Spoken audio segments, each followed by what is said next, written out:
California's current ban on state-funded travel to states with anti-LGBTQ policies could soon be coming to an end. CBS 8's Richard Allen talked one-on-one with State Senate President Pro Tem Toni Atkins on her new bill to build bridges with parts of the country where California is cut off.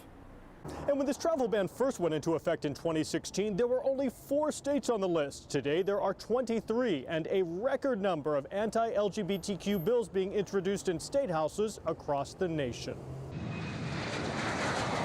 We're going to eliminate the ban, but it's a pivot to a more positive way to do what we hope to do all along. State Senate President Pro Tem Toni Atkins, who is openly gay and the first woman to lead both the Assembly and the Senate in California, voted for the original travel boycott. I think we made a point, but at this point, it's really not working as intended. For instance, this ban means that academics at UC and Cal State universities cannot use state funds for research in nearly half the states in the nation. And college sports teams have to find alternate funding sources for much of their out-of-state travel.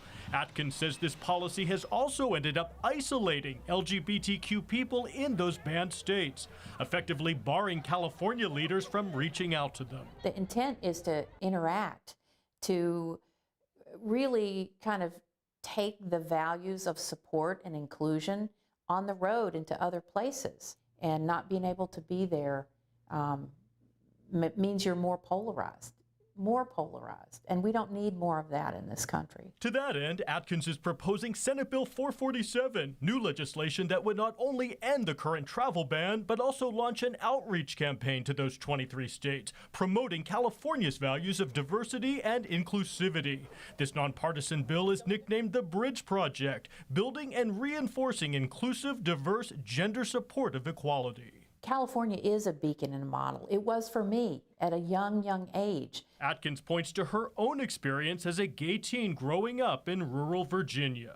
I didn't have role models. There was no one in my community that I could look to. And when you preclude people from being able to go into those areas, you take an option away from kids like I was back then.